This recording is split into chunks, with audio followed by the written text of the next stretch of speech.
So today we're going to be working on a watercolor and ink of a slice of key lime pie. So I've chosen this photo because it had some really interesting, whipped cream and shine on the lime. So with this, you want to kind of start with the overall shape. When you're starting a drawing, just thinking about this, like a triangle, even making these parts a little bit straighter, when you're first drawing it. So some people, they even do little points and then connect the points. You just have to make sure that you're really looking at the angle, of the side of your pie and the top of the pie to really get the right kind of shape for your pie. And then, you don't have to include the fork. I just included, the 2 limes and the little decorations and things on top of the pie. So it's sometimes better to go with more simple, because sometimes if your picture ends up cluttered with a lot of different items, then we're less focused on the important part of the picture, and it's more about all the additional details that you have around it. So I've gone ahead and drawn mine onto my watercolor paper. I did decide not to do that 3rd lime over there, so I'm just kind of keeping it fairly even. So once you have it drawn on, I don't have every single little detail drawn on, like the little highlights on the limes. I'm mainly going to do those by leaving the white of the paper. And then I'm going to take one of my pens. This one is a 0.1, so it's fairly small. And I'm just going to very lightly, as in not using very much pressure, I'm going to very lightly start kind of outlining everything. And when I'm doing this, I'm really trying to think about, the texture of each of these items. So like this area is really smooth versus, the crust. I'm actually going to try and kind of emphasize, some of those little crusty bits, kind of that fun crunchy texture back there. Also, when we do the painting, we'll try and emphasize that as well, but it's a really good idea to, try and emphasize that with your ink, or not do too many lines. Because sometimes if I do too many lines in an area, then I'm kind of stuck with the texture that's there versus, I could always paint it and add the ink on top of it. So that's why less lines are normally better. And then for my whipped cream, I really want to keep this nice and light so it keeps that, nice fluffy texture. And then for this, I'm just going to kind of outline kind of the whipped cream lines. I'm not really worried about shading those very much. If you did want to shade those, I would try and think about, how the light is hitting your whipped cream. So like I would have a shadow down here, and then this is the highlight. And then again, this is kind of the shadow. And then that's the highlight. And, keeping not too many lines on here. Because if you go crazy and, put too many lines, it might look like hairy whipped cream. I've done that before. So you want to try and make sure there's less lines. So then, most of it's going to be from the painting.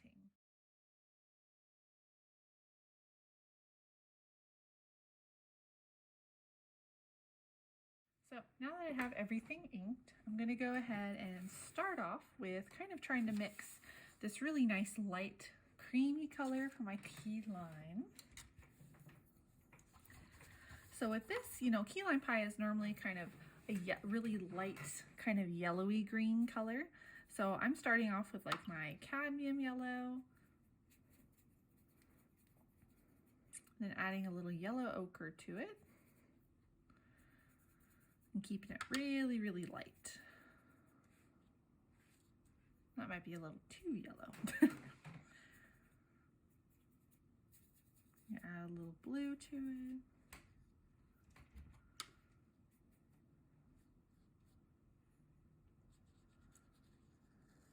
I'm just going to do a really, really light layer over my entire pie. Being careful to stay away from other areas.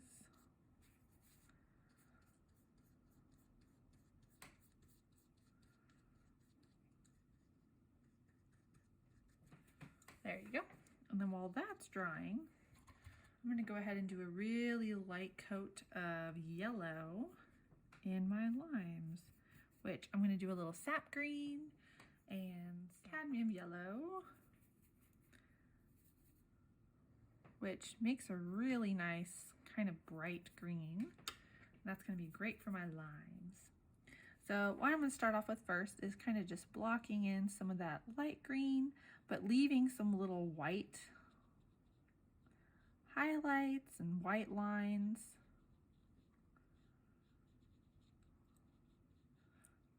So then the lime kind of stays a little shiny, which if you lose those, it's not the end of the world. You can always come back in with some white acrylic or just go a little darker with your greens, and then the light greenish yellow could be your highlight color.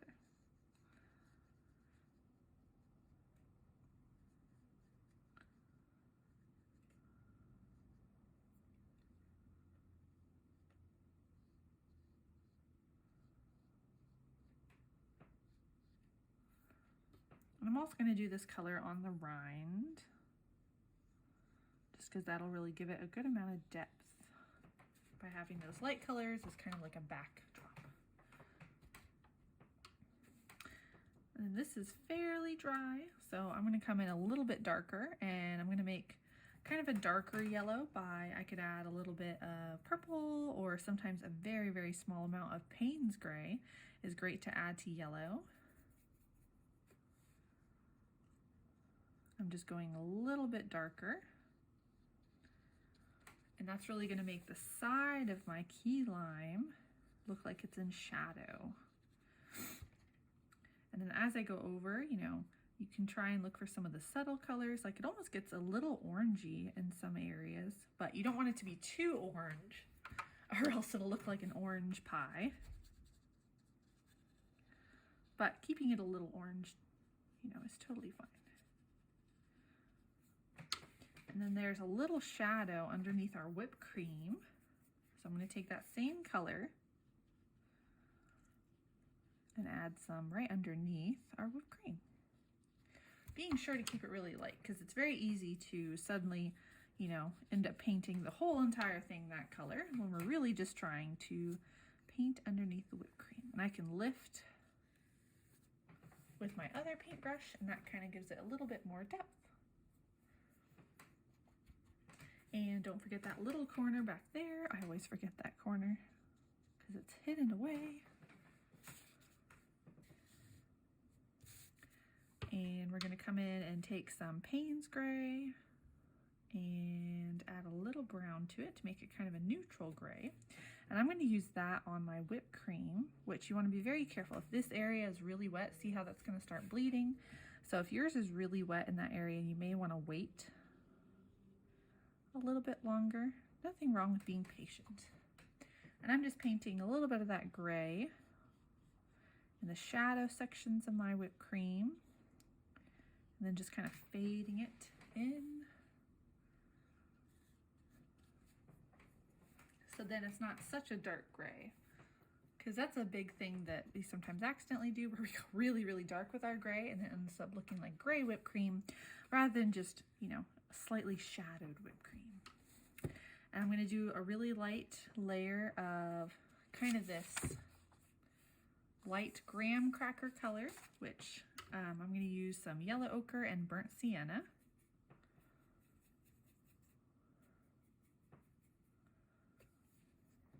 A really, really light wash.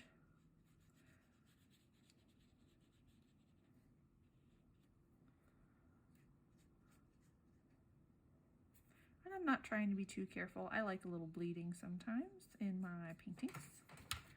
And also, I can always just kind of lift up a little bit. And then, ta-da, no one will never know. And then while that's still wet, I could take some Van Dyke brown and go a little darker, especially on the side, because the side of our graham cracker crust is darker because it's away from the light.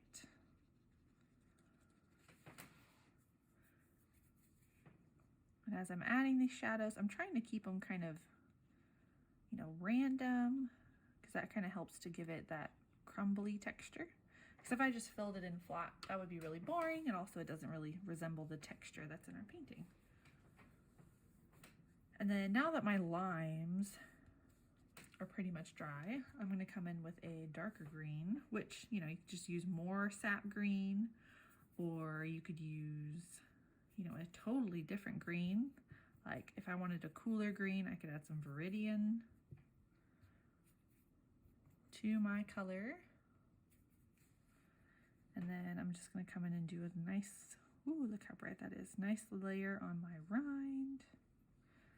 And a little bit on this part, which I could keep it kind of light at the top of my little rind just by fading it into that color with some water.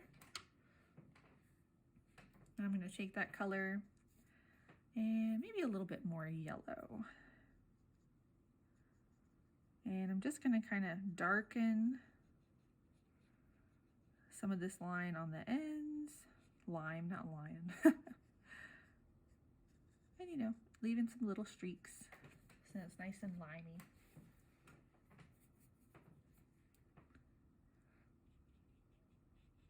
Oh, and this is a little too wet, but that's okay.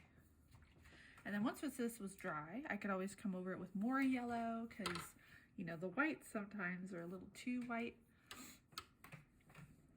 But you kind of have to play around with your colors and go around. Like I'm going to come back in and darken this again, just a little bit. Ooh, a little too yellow.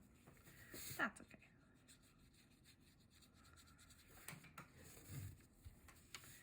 And then I could also add my shadow while things aren't very wet.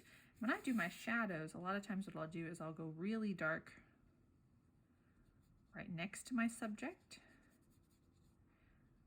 And then while this paint is still wet, I'll take some water and kind of meet it the opposite way. So rather than pulling it out, I kind of drag the water to meet that color, because then you lose a little less color. Because sometimes when we try and fade things, then we end up taking too much color away from our picture. So sometimes this is a better alternative. So I'm going to do that same thing. We're just kind of fading that nice Payne's gray in there. And I sometimes think it's fun to have, you know, kind of some colors reflected in my shadows. Like I might put some green over here. Since my lime's down there, I could take some of my yellows, just for some purposeful fun colors.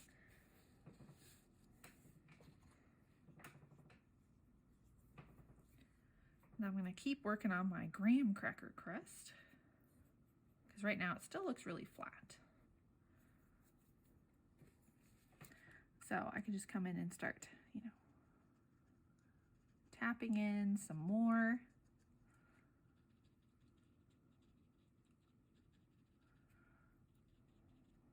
Of those little nice shadows.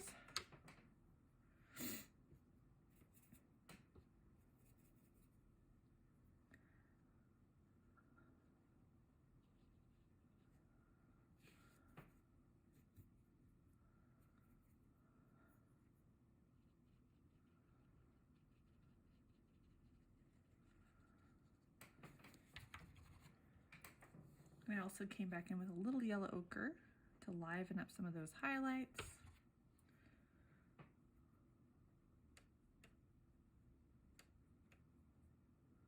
I can do the same thing with my lime. Kind of going over with some yellow in some areas. Not everywhere, because I don't want to lose those really bright white highlights.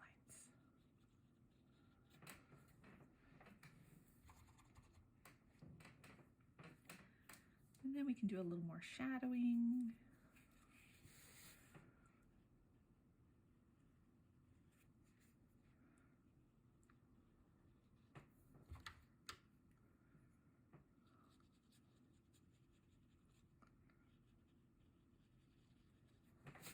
See, and that kind of helps to lift up our whipped cream a little bit more, and then it actually looks a little bit more real rather than, you know, just having it really flat and boring.